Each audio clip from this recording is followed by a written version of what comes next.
Professor Gadgil is one of the world's top ecologists, certainly a very important person in India, not only because of the work he's done, but because of his very creative mind. And I think that's what really attracts me most to him, is the fact that he is not just using his science, but he's using his science in the interest of society. And although I've known him through reputation almost all of my working life, it's only in the last 2 years that I've actually contacted and connected with him closely through the Western Ghats Ecology Panel, of which he may or may not speak. But it's, as some of you may be following the newspapers, it's at the moment quite very much in the news, and it will probably be more in the news in the next few months. But today is also the International Biodiversity Day, so we are really, really privileged to have him with us on this day. And I'm not going to take up your time because I know he has a very interesting presentation ahead, and we want to make it interactive. So please, and he's already agreed to this, please stop and ask questions anytime. I can assure you he's a wonderful teacher and he's a wonderful communicator. And the more you ask questions, don't ask questions for the sake of asking, please, but ask as much as you want, because I'm sure you will enjoy answering them. So Professor Gadgil, welcome, and all yours. Thank you, Lucia. Well, it's a pleasure and privilege to be here. TERI is, after all, one of the world's leading institutions in the area of environment, governance, energy, resources. And of course, I have had association with TERI for many years. But as Lucia said, with our Western Ghat Ecology Panel, I have worked much more intimately. And I was very happy when she said that, why don't you come and talk on something which interests you. And currently, certainly one of the things which I am thinking a great deal about is what ails environmental governance in India, because I think there are a lot of things which are perhaps not quite wrong with environmental governance. But as a background, of course, environment is always talked of in the context of development, and people keep saying, do you want development or do you want environment, or which I think are improper questions, but anyway, these are the kind of questions which are being asked. So perhaps it is appropriate to start with asking what is development. It is obviously something which cannot be objectively defined. It's a matter of values, and currently there is at least one very influential section of people in the government who think that 8 or 9% rate of increase in GDP, all there is to development. That is important, and that is what we should be pursuing, regardless of its environmental and social consequences, which I strongly differ on, and I will say why, amongst other reasons, I differ from this perspective. Buddha talked of Ashtavidha Marga, eightfold path to Nirvana, in a way. So people have been talking also about what is development all about, and our tiny neighboring country, Bhutan, which is a Buddhist country, is saying that you go to Bhutan, and it's very interesting, the first thing you see at the airport is, we are not after gross national product, we are trying to maximize gross national happiness. And they talk about Buddhist perspective on development. Anyway, there are many other discussions. I don't want to go into details, but obviously development is not simply total amount of economic operations going on in the country. There is economic wellness, and not only of the people who gain from economic development, but of the whole population. But there is environmental, physical, mental, spiritual, workplace, social wellness, political wellness. There are many aspects to development, and we should surely be thinking of. And thank you. And as again Buddha says, we must accept the Madhyama Marga, we must take a middle path. It is not just 8 or 9% growth of gross national product that is all that matters.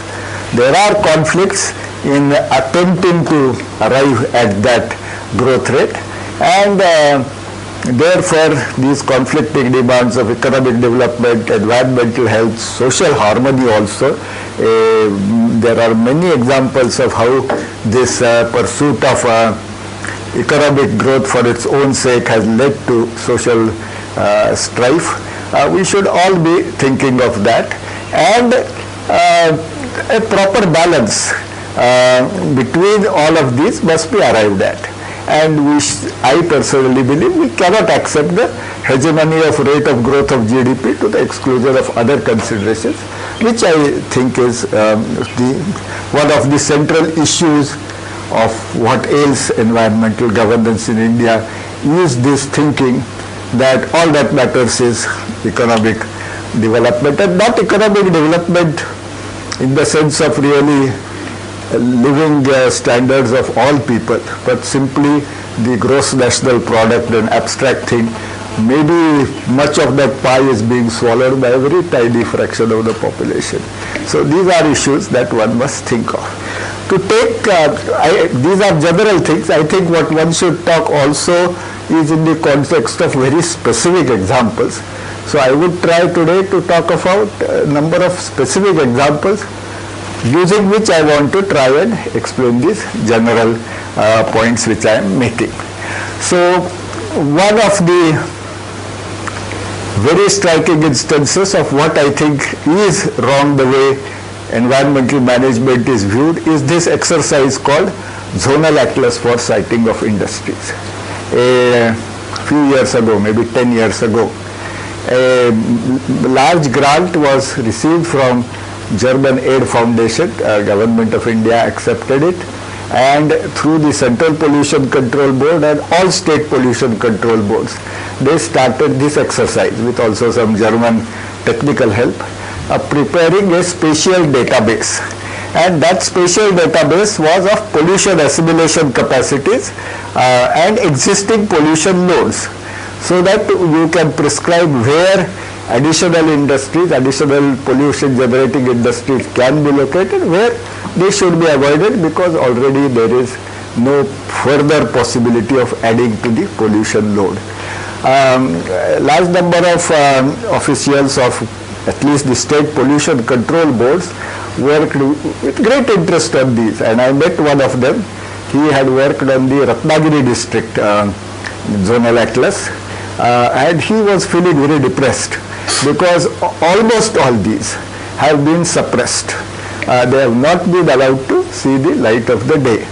And so he has spent years preparing this very good database and this atlas, and he gets no credit in a sense for that. Nobody has access to this. As a member of the Western Ghat Ecology Expert Panel, I asked, as we started our work, about all the available information on the Western Ghat districts, which we should be able to use because our work required looking at all this information. And the Ministry of Environment is, of course, the ministry which has prepared these atlases. These were never mentioned. Then an activist from Ratnagiri district who had learned through personal contacts of the existence of this Ratnagiri district zonal atlas for siting of industries, so that this is an important input you must look at. Then the minister I approached, I said, I understand there is such an atlas and our panel would like to look at it. He gave explicit instructions to the ministry that this should be made available, so I got it. So I got a CD also. So there is this Ratnagiri volume with color maps, fairly careful analysis. There are flaws in that, but very careful analysis, and saying that this part of Ratnagiri district here, say there is a place called Lote near Chipur, I will talk a little more about it. There is no further possibility of adding to pollution load. It is already the pollution absorption capacity of this particular area. They had grids of that particular grid where it falls is more than saturated, and so on. But then where are the others? I understand the Goa Atlas for some reason was released to the public. We asked for, we never got atlases for any district other than Ratnagiri for the Western Ghats. So there are some 44 Western Ghat districts. And then we had discussions. I learned that for almost all the whatever 500 or odd districts of India, these atlases are prepared. But they are either gathering dust or by now they may have been consigned to flames, because a Secretary Environment to the government in India took the view that this atlas will harm economic development and therefore we must suppress it. I think this is entirely wrong, because the business of environmental governor, who certainly Secretary of Environment is to take a balanced view. Okay, there are economic ministries who may take contrary view. He must put a proper view in front of the whoever cabinet or whatever, and then a balanced view should be taken. If the environment ministry itself starts by suppressing important information which it itself has generated to take good care of environment, then there is something utterly wrong. And I am afraid this is exactly the picture today. Let me talk about another specific case. Sure, please, sir. Is it not a repeat of the same thing when this go no-go controversy in coal mines started? Maybe, yes. I have not studied that in depth, but yes. I mean, as you are pointing out, there are many such things happening, yes. Because go no-go is again just like this atlas that you are mentioning, where they had designated areas which had passed the load, right, environmental load, or they were in dense forests. Right. That was intervene here. Yeah. Please. That particular go no go in the coal areas is different from this, because there was no scientific exercise done to establish which were the go no go areas. It was essentially a visit from the minister who went round, on the basis of where the sun comes in and the sun does not come in. He decided which were go no go areas. In fact, that was a shortcoming of that issue. But yes, in terms of the final outcome, if we are going to suggest go no go areas, we would recommend that you go through a process, a scientific process, which has gone into the zonal atlas to arrive at a go no go. Yeah, and as what I was trying to point out is the same process. Go no go was killed. The way the atlas has been suppressed. but as Lijia said this, wrong, whatever. That I agree. But there is this distinction, because they prepared this matrix. They of the levels of pollution separately, air pollution, water pollution. Then for all the industries, they said level of impact on air, water, and it's, as I remember, some 8 cells are there in this table. So depending on where it falls, a particular area, it's not go or no go, but a certain level of moderately air polluting industry could come here, but not a very seriously water polluting, such like that. So it is more detailed and fairly carefully done scientific exercise.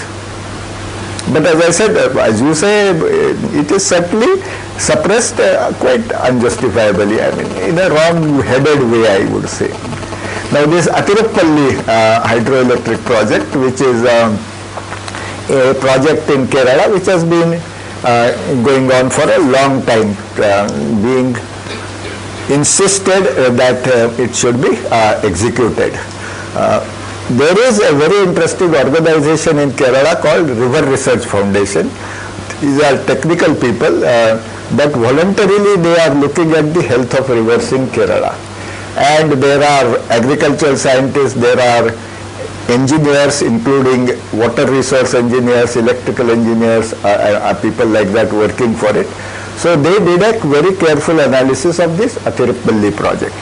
And they showed that there is not enough water. In fact, on that river, Chalakudi I think it is, there are already several bunds, that there isn't enough water reaching for the Athirappalli project, that currently that river is providing very substantial amount of irrigation, and the change flow in the river with the hydroelectric power generation would substantially reduce the available irrigation, hurting agriculture.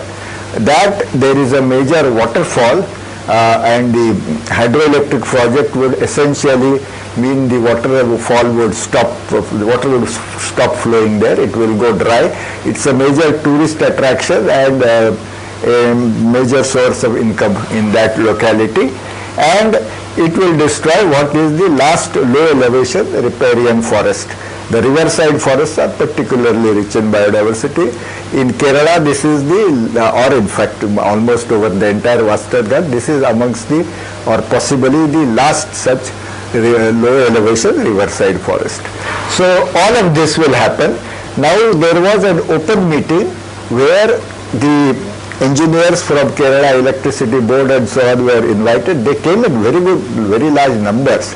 The River Research Foundation people made a technical presentation showing that their analysis shows there isn't enough water, that the power generation, therefore the amount of power generation would be much lower than what is being claimed, and so on.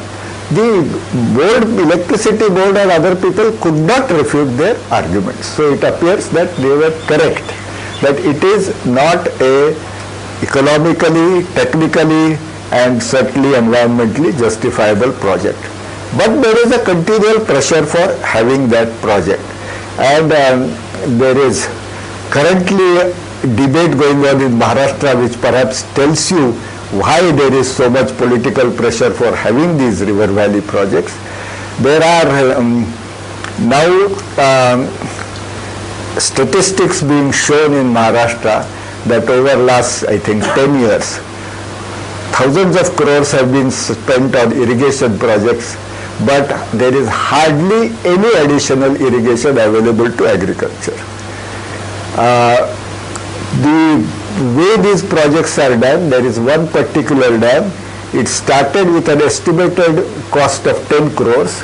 It ended with 750 crores, no less.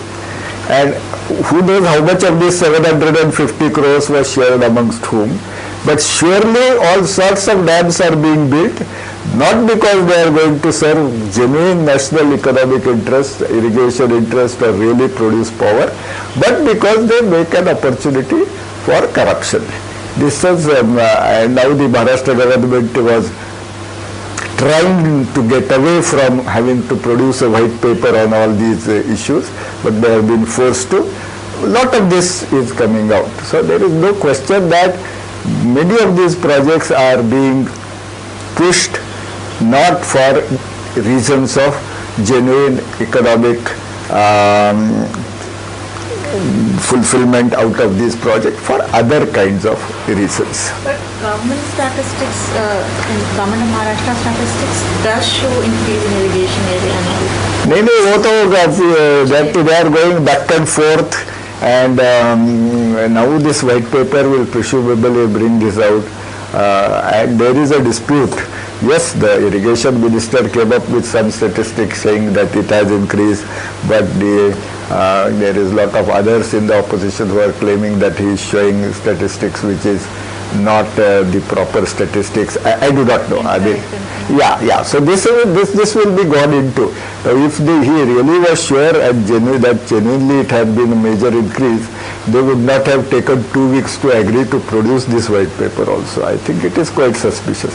In any case, I mean, it is, and this kind of cost escalations are obviously going on, and there is no real check on it. You start with giving contract for a low this thing, showing at that time that it is a very good project because it will lead to whatever. Planning Commission has some benefit cost ratios which must be exceeded. So maybe for 10 crores the benefit cost ratio was favorable. For 750 crores it's probably not at all favorable. But later you are manipulating and giving so much more money. So that is not being disputed, that there are these enormous cost overruns as the projects are going. But as you say, yes, there are claims and counterclaims. And there is, of course, a very interesting case which has become famous. This is just a quotation from Hindu newspaper. There is a panchayat in Palakkad district of Kerala called Plachimada, and there the Coca-Cola company has adversely affected the groundwater resources. So this is not just a claim of the villagers.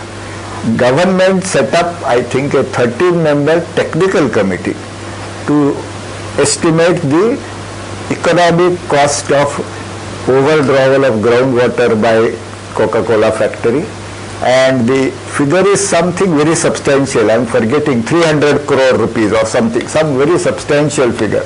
And this is a technical committee which has worked out and given this thing. So the Kerala Assembly unanimously passed a resolution that the company must compensate the farmers for this major loss. As this is last year's news item, that Pratibha Patil maybe does not know that the bill, this Coca-Cola Victims Relief and Compensation Claims Special Tribunal Bill 2011 in February, I think it was passed by the Kerala Assembly unanimously. It was forwarded to the central government, and central government is not allowing the just biding time and not sent it to the president for signature. So they have just kept it suppressed. So I think it is reasonable to claim that confiscation of natural resources to serve particular interests, not conservation of those, is the keynote of environmental governance in India. This phrase, by the way, confiscation, not conservation, has an interesting history.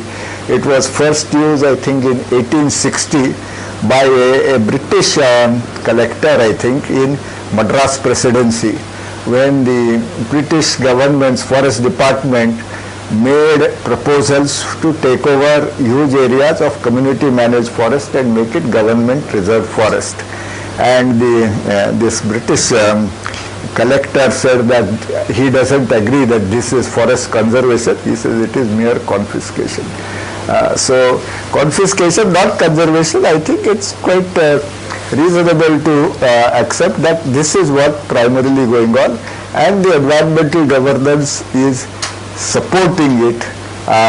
Certainly nobody in the center environment ministry has pressurized the central government to make sure that the president actually signs this bill, as they should have done. I mean, I don't see why there can be any argument that it is their responsibility to help them. But there are some community-based traditions of prudent resource use in many places. In particular, I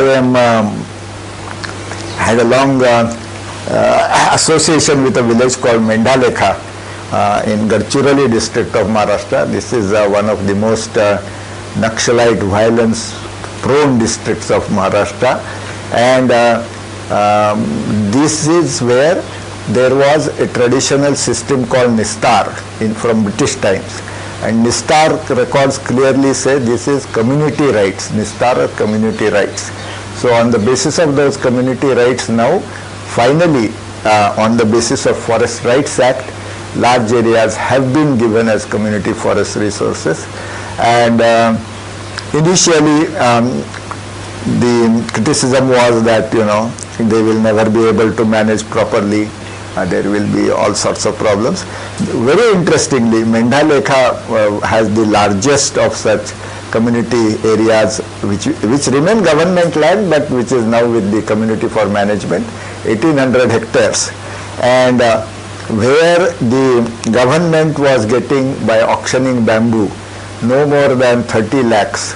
The community, which is now carefully harvesting bamboo themselves, not allowing outside labor to come in, and then auctioning it, has got this year 1 crore, more than 3 times as much as the government was getting all these years, with much more careful harvest of bamboo. So there are these traditions, but there was a tremendous long drawn out struggle before these villages got their community forest. What is the role of these institutions that were playing the role before the community actually has taken over? The institutions that were playing the role before was primarily the State Forest Department and the Ballarsha paper mill. So now the community has the right to manage, and of course the traders, I mean this 1 crore of bamboo, I am saying bamboo has value, much better value for other uses than as raw material for paper. There are private traders who have paid this money to get the bamboo. But now the government is supposed to provide technical inputs in their preparing the management plans and help them properly manage. The communities now under the Forest Right Act have the authority to prepare and execute the management plans.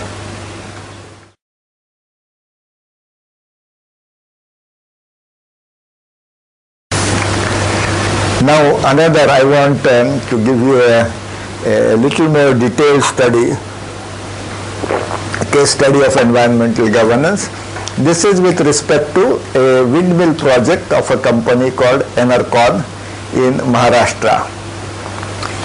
Incidentally, I will come to that. This giant squirrel is Maharashtra's state animal, and where Enercon is building his windmills, there are lots of the giant squirrel, or shekru as it is called. As a green energy, they are exempted from environment clearance. They can do what they wish, but no environment clearance is required. Now these exemptions, it is very interesting. Now the chairman of the Maharashtra State's Environment Clearance Committee is one Mr. Deshpande, who is an engineer who retired as PWD Secretary Government of Maharashtra. He is a good friend of mine. He was saying all these concessions, how they end up being used. He said IT, Maharashtra must encourage information technology. So IT sector has exemption from all sorts of building rules.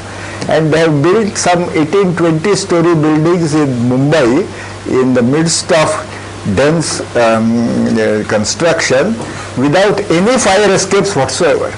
And he says, I am sitting there and I can't do anything. Because IT, we must not touch them, let them do what they want. So this kind of concessions are completely uncalled for, which is what happened with the windmills. I mean, environmental impact assessment they should not be asked to undertake is clearly not reasonable, because there are, as I will show, serious environmental implications. But forest clearance they have to take. And I have a story about the forest clearance. Now there is another program of the Environment Ministry which is called ecologically sensitive zones, establishment of ecologically sensitive zones. The one of the first earliest ecologically sensitive zones established in country is at a place called Mahabaleshwar, Pansagani. This is where Mahabaleshwar, Pansagani is. This is Mahabaleshwar, and this is where what I am talking about, this Enercon windmill project is. Now Mahabaleshwar Pansagani, as I said, from 2001 is an ecologically sensitive zone. In 2002, the Indian Board for Wildlife recommended that ecologically sensitive zones must be constituted for a distance of 10 kilometers around all protected areas, all wildlife sanctuaries and national park. Or if there are some difficulties, case by case they should be examined, but where feasible, up to 10 kilometers must be made ecologically sensitive zones. And where that says Shingi, 1293, that's a peak. Around that is located the Bhima Shankar Wildlife Sanctuary. Bhima is one of the major tributaries of Krishna river, and this is the place of origin of Bhima, and there is a wildlife sanctuary at Bhima Shankar. So when 2002 this recommendation was made, immediately an area of 10 kilometers around should have been looked at, and here certainly at least along the crestline of the Western Ghats there is every case for constituted ecologically sensitive zone on for a distance up to 10 kilometers, because this is the northernmost evergreen forest of the Western Ghats. Beyond that, north of Shingi, the evergreenness disappears, you begin to get moist deciduous and other kind of forest.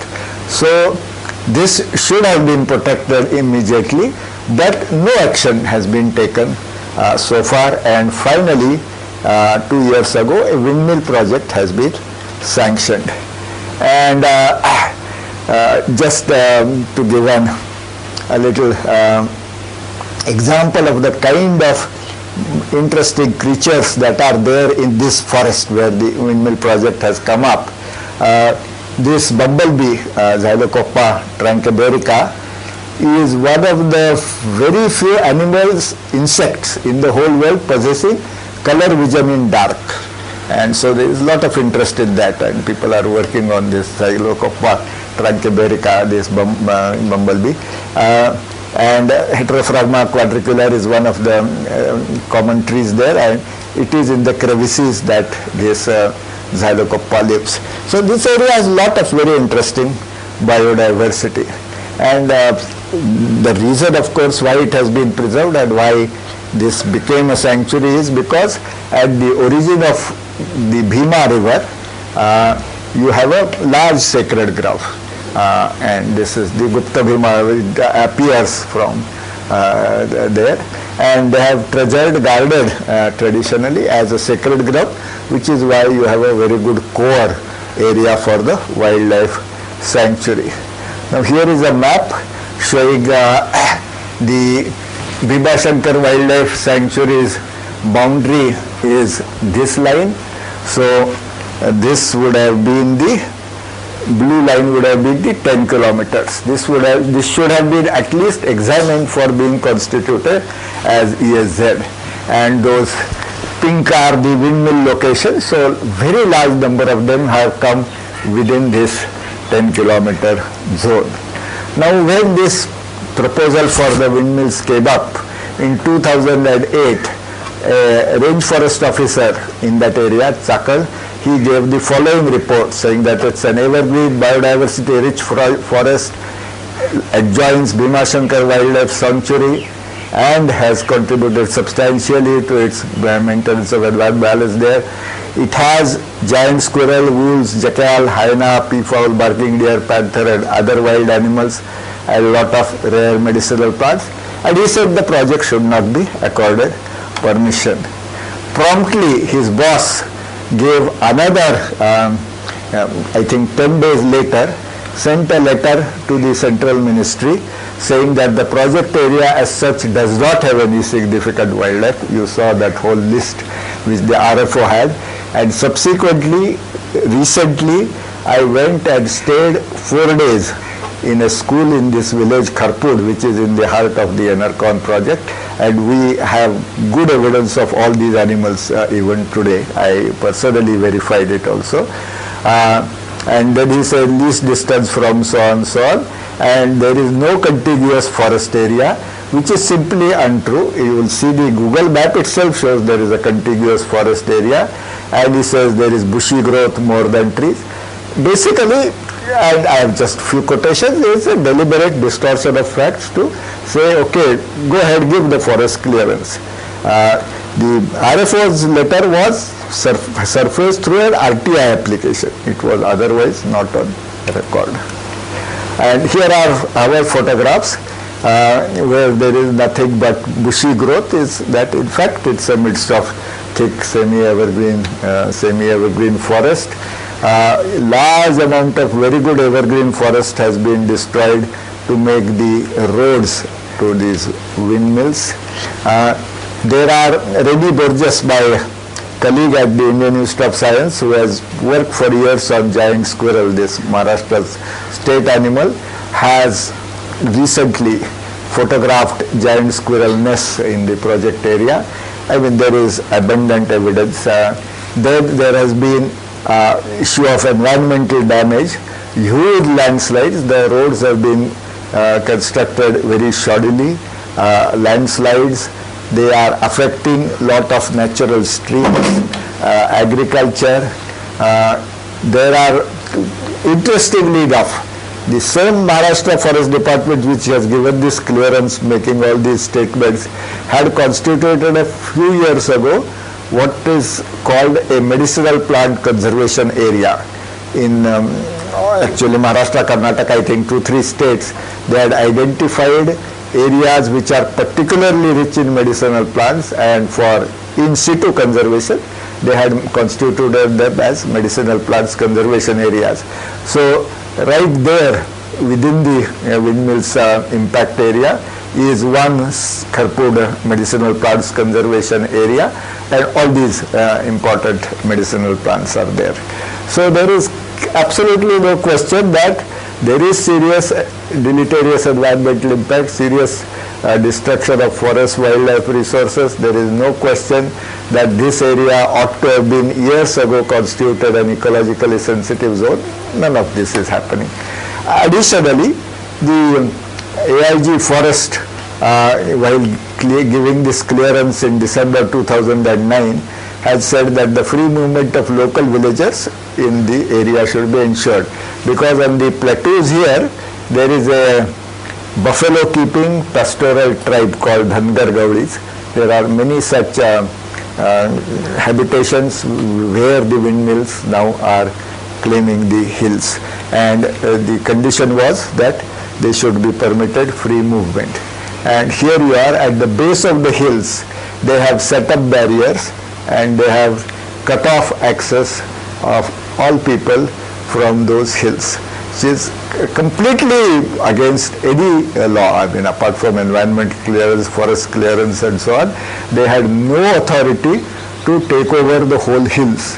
At the best, they had official permission to set up some windmills at the top and official permission to make roads to get to the windmills. But to take over whole hills, they had absolutely no basis in law, but this is what they have been doing. And so, as I said, even our official panel could not access any information about this project, which is very much on the Western Ghats, and we were supposed to look at these kinds of things. All the information I got was through this gentleman, one of the local villagers who had through RTI obtained material. I wrote many letters to the principal chief conservator of forest. Finally, I got a response saying that we search diligently, all correspondence relating to this entire matter is misplaced and nothing can be found. So, but when the RTI application went, they found it, by the way, and gave it also, because there is something else involved, I presume, in refusing, fortunately, under this act. Now, just to go a little further on some of these related issues, as I said, if you are thinking of environmental protection as relevant in the context of well-being of people at large, of the interest of national interest at large, then there is this famous statement of Mrs. Indira Gandhi at Stockholm: poverty is the worst polluter. So at least we should be, the environmental governance in the country should be ensuring that poverty is not being exacerbated through environmental degradation. And of course, there is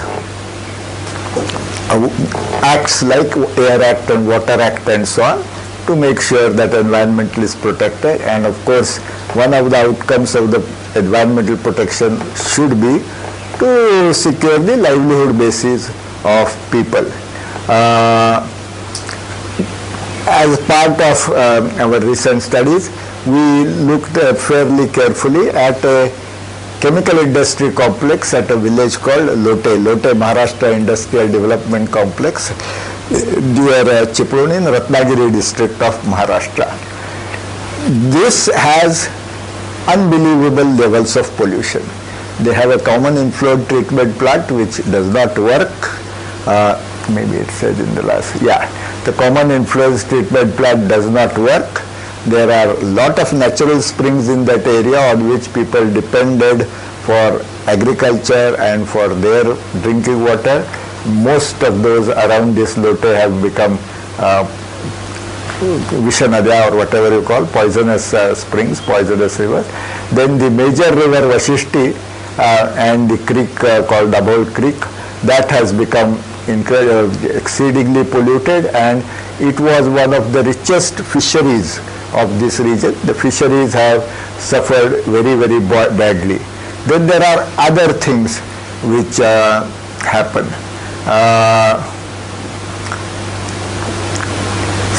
Other things which have happened. For example, somebody has gone and dumped a truck full of highly poisonous whatever waste matter in a drinking water supply tank of Khed town. So for 30 days, Khed town had no drinking water supply before the whole thing could be recovered. And all that says, the police complaint says that unknown parties have dumped poison in the Khed town supply drinking water district. Nobody has been brought to book. But they say yes, it has to be from one of the factories in the Lote MIDC. Then, interestingly, before going to Lote, I had a discussion in the Secretariat in Maharashtra in Mumbai.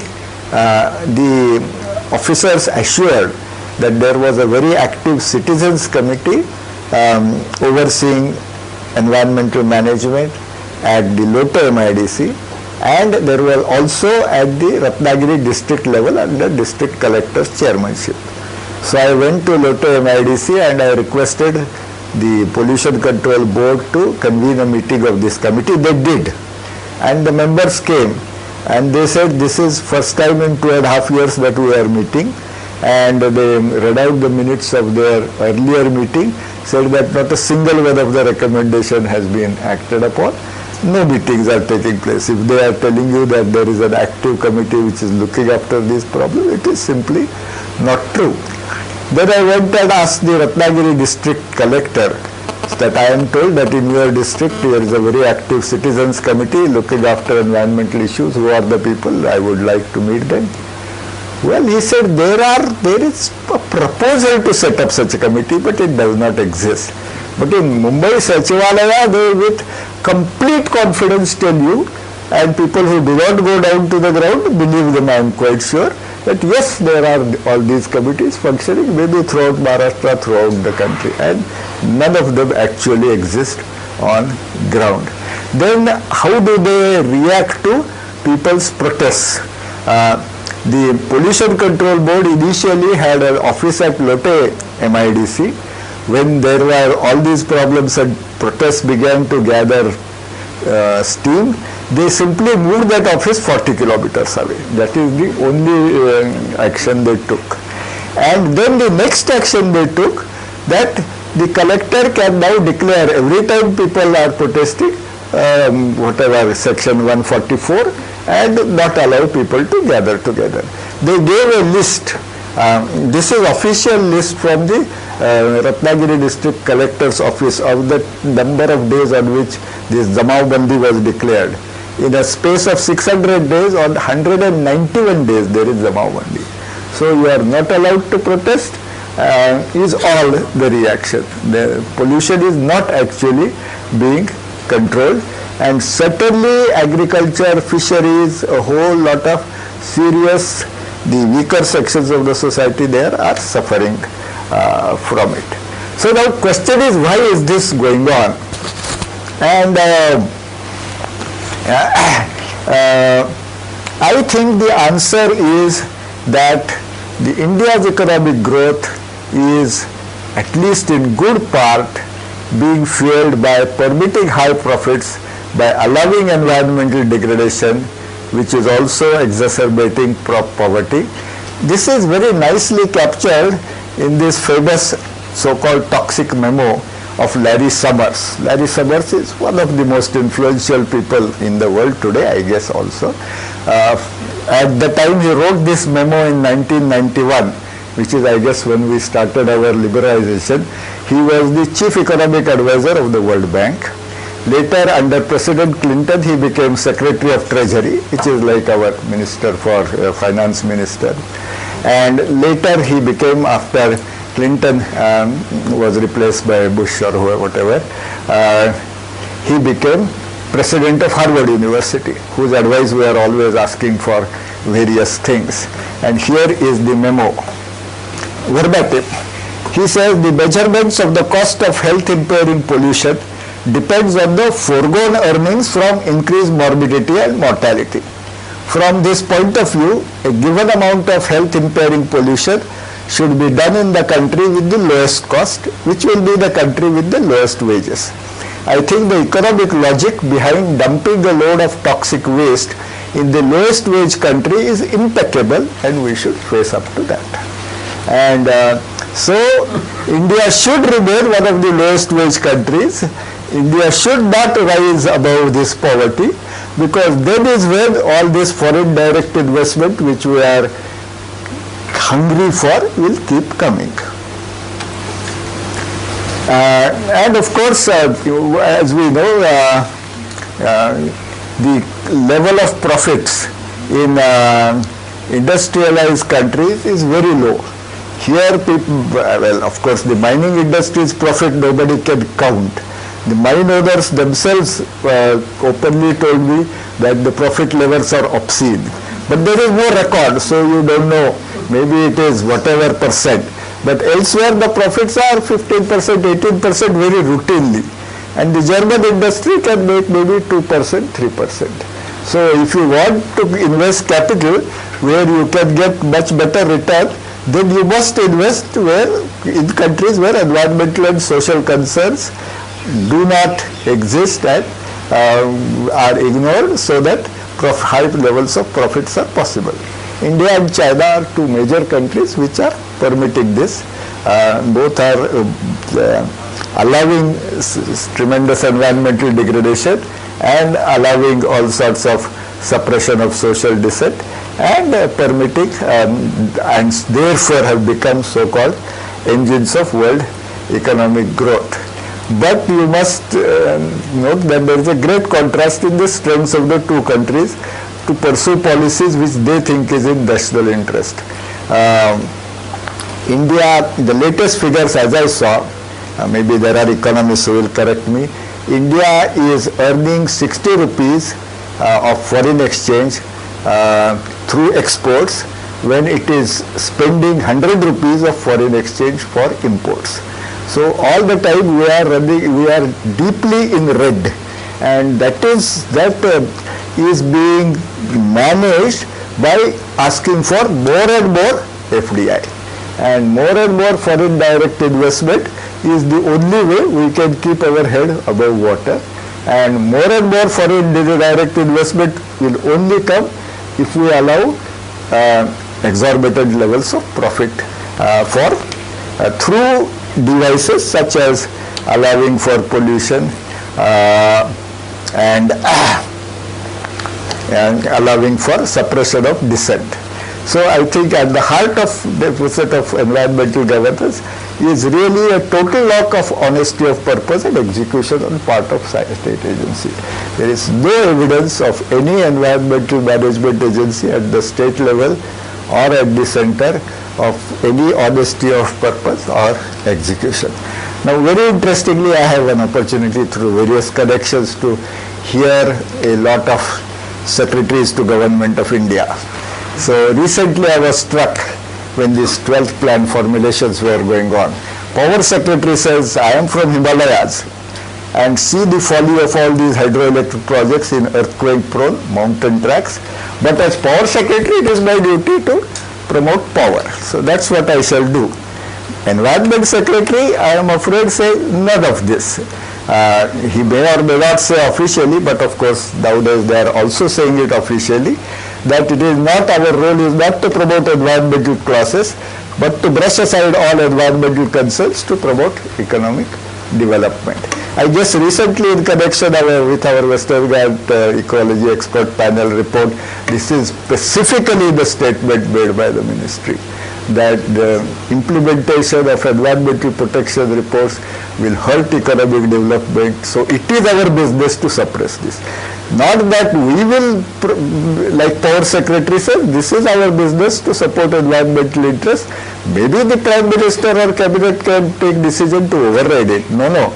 At the Environment Ministry level itself, they are sabotaging it. And of course, since it is the people at grassroots that are clamoring for environmental protection, as in the case of Ratnagiri district, all these people protesting pollution, it is our duty to sabotage democratic process and declare Zamao Bandi on 191 days out of 600. So, yes sir. 60% or more of the population still is in rural India, and although the official figure is that only 40% or 38% is below the poverty line. I really do not know what is poverty line, because people who cannot put their children in good schools or have good medical facilities, I mean, everybody, people can define to be poverty. But you see, this growth does not impact them. This growth only impacts people like us. True. Yeah, I do not know the figures, perhaps people will know better, but I think 15-20% at the most must be benefiting from this 8 or 9% growth. The rest of the population, I believe, does not share in the It's only benefits. a trickle-down effect that they get. Trickle down, I don't know. I mean, there is no proper data whether it is even trickling down very much. Because if in the process, say, nutrition, there is some better data on nutrition. And calorific nutrition also, the proportion who do not get adequate calories remains at 40-45. But I have friends who are very good nutritionists. They say that is only one part of it. After all, protein is a very important part of nutrition, and protein deficiency must be for maybe 70% of the population. And the destruction of fisheries, for example, fish is a very good, relatively accessible source of protein, at least for the entire coastal population. Now, when you are destroying fish like this, then there is certainly no trickle of any of the economic growth made in that Lotte MIDC to these people. India, this thing. Because you see, I was in Jharkhand, then Damodar Valley, the Damodar River, it is now black. You cannot wade through it because of DVC power plants and because of the coal belt. Ganga, it used to be absolutely blue and sparkling when I was a kid. And now it is so dirty in Patna that we dare not even drink water from it. So, I don't know, where and what is to be done. Professor Gadgil, I have two questions. Yeah. One, if you could move up one slide, when you have all the secretaries there. Why do you think this is so? Why is it that the power secretary knows what his agenda is? Why is it that the environment secretary or whoever represents the MOEF does not know what their agenda is? No, but I think both are listening to the economically powerful interests, and the economically powerful interests are telling power secretary to push for power, whatever may be the other considerations, and exactly the same interests are telling environment secretary to push for saying that economic interests are more important than environment, that, for example, zonal atlases of siting of industries should be suppressed. They are listening to the same people and the same voices, except that this fellow is supposed to do things differently. He doesn't. He is doing it in the same way. There's this famous story which Sunita Narayan, you must have heard, she keeps telling us about how she, when she was 18 years old, whenever she joined CSE, Sheshan had come up with something which was very strictly environmentally in favor of the environment. And then he moved to the Ministry of Power, and then he gave a completely different order, which completely contradicted what he said. And she went there and she said, how dare you do this? How did you manage to change your voice on him? So she said, young lady, he said to her, when I'm in the environment chair, I say this. When I'm in the power chair, I say this. But he had a very clear... Sheshan, I think, was one of the rare instances of an environment secretary who probably took his environment role a little more honestly and seriously. I don't think there have been many after him like that. No, but do you seriously think that the problem lies only within MOEF, or is there a larger issue around governance which requires us to rethink this whole thing? I mean, is it, if they did their job well, would it all follow? No, I mean, that is a part of the whole, I suppose, political economy of the country, the power equations within the country. Bureaucracy plays a particular role in things getting done the way they get done.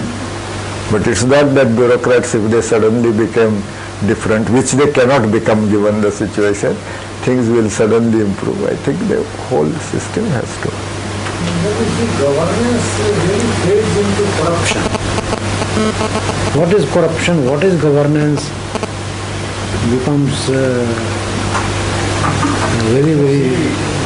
The environment governance is not clear through bureaucracy is fine. It's not clear through political leadership is fine. And it's not clear from both the pillars, so that is clear from the judiciary.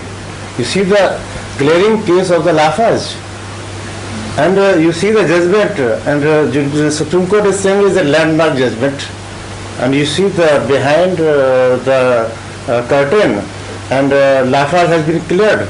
There is a clear-cut violation of the Forest Conservation Act, and the Supreme Court has cleared it, and number of other cases, big cases, have been cleared. So I mean to say, I like to emphasize over here, as far as governance is concerned, basically we are suffering from the governance, whether it is the environment governance or the governance in the other sector. So because poorest of the poor is directly linked with the environment or the ecosystem services. And so you have been deeply involved in the Forest Right Act, and that you compare how many rights have been recognized as a community forest resource.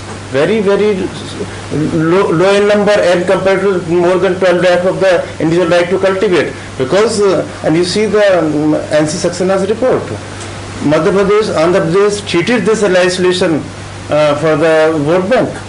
And so it does not mean, actually governance, it all depends how we understand that. And me, you and everybody, every citizen of this region who is more elite is more responsible for that. And he rightly mentioned that if you go by the World Bank data, 74.8% people of India are below poverty line, $2 per day. And you see the Planning Commission report, 356, 539, this is the kind of rate, and anybody can understand the kind of, so that I mean to say more than 300 million people, means more than 30 crore are living in and around forest. And they have certain good examples are there. You have shown one example, Gadgil. There are examples of the Madhya Pradesh and Chhattisgarh also. Yeah. So people are getting good money. So that it should, and Prime Minister of Mr. Manmohan Singh has mentioned that technocrats and the researchers of this country have not done enough for the poor people. That's why they are poor. So that there is enough scope definitely for the natural resources to alleviate poverty, but much more effort are needed from the all sectors. Not exactly we cannot blame each other. No, fair enough. That's why I said to Lisha, I'm not saying that bureaucrats or the politicians are the only sector which are irresponsible. At other level, you can see so many things. I mean, I live in Pune in a housing society. There is a very good vegetable market within 100 yards. But people will get up from walk those 100 yards from my society and demand hundreds of carry bags and make huge amount of litter. 100 meters they cannot carry cloth bags. So I mean, it is true that lot of people have lot of practices which are certainly environmentally very unfriendly. Sir, let's acknowledge that things are not right at the level of executive and even probably legislative, and even implementation is not really up to the mark. But in the past, at least, judiciary has stepped in and it's played an active role. But for young researchers like us, what do you think? How can we respond to these challenges? While we spend a lot of time discussing the problem itself, dissecting the problem, what are your views on how to navigate these issues? And I mean, I was also talking to Yogesh, where researchers can very positively contribute also, specifically. Is of course in bringing lot of things to light which are not immediately evident. That is one thing. But for instance, now in Gadgil district, something like 3 lakh hectares, I think, has been given as community forest resources. So those communities need good technical help for preparing management plans which are appropriate for both the ecological health of the forest and for their own interest. So there is a lot of research scope for young people with that kind of technical background to help them very positively. I'm saying when you look at institutional failure as a symptomatic issue of the larger issue that we are talking, how to plug some of these issues and at what level should we operate? And we deal with governments, we deal with civil society groups, we also work with communities, but at each level you see problems directed at the other levels. It's a case of deadlock in a way. No, I don't have any simple answer to these very difficult, complex questions. So one has to, I guess, look for where one can make a positive contribution. But recently this Nirma thing in Gujarat, Dr. Lizia and others did a positive work, and then ultimately that area was saved. No, certainly, I mean, so, and including even some example was given of Lafarge. I am not familiar with the detail. So judiciary may give bad judgments, but I think on the whole judiciary has played a much more positive role. But in case of Lafarge, it was probably judiciary was pressurized to give that judgment. I am not familiar with it. It has become an international scandal because of Bangladesh being involved and Bhutan being being involved. I think you have some more slides. Just one or two. Yeah, so I personally think of India's economic growth. Certainly I am not an economist. I have never ever in life taken an economics course, but I am making this statement, which I am sure economists may or may not agree with, that India is sinking in a bottomless pit of illusory, non-sustainable economic growth, bought at the cost of environmental degradation, social strife, and loss of independence of policy making in national interest. All this is, I am afraid, happening. You see this huge conflagration in this peninsular central Indian forest belt. You see how we can be pressurized into agreeing to more and more FDI. I am told that some forward trading in commodities and so on, which are very bad for our farmers, have been agreed upon under pressure by the government. So I said I am not an economist, but many such things seem to be happening, and certainly environmental degradation.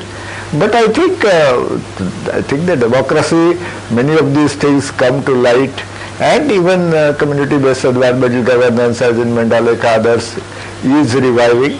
And certainly there are also these positive examples.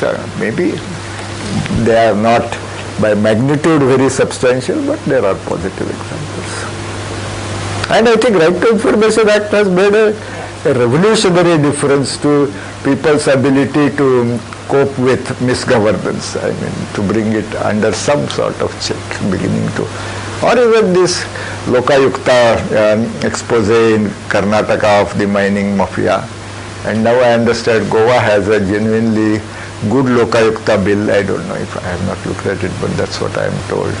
So maybe things will move in positive directions. Well, thank you very much. Thank you.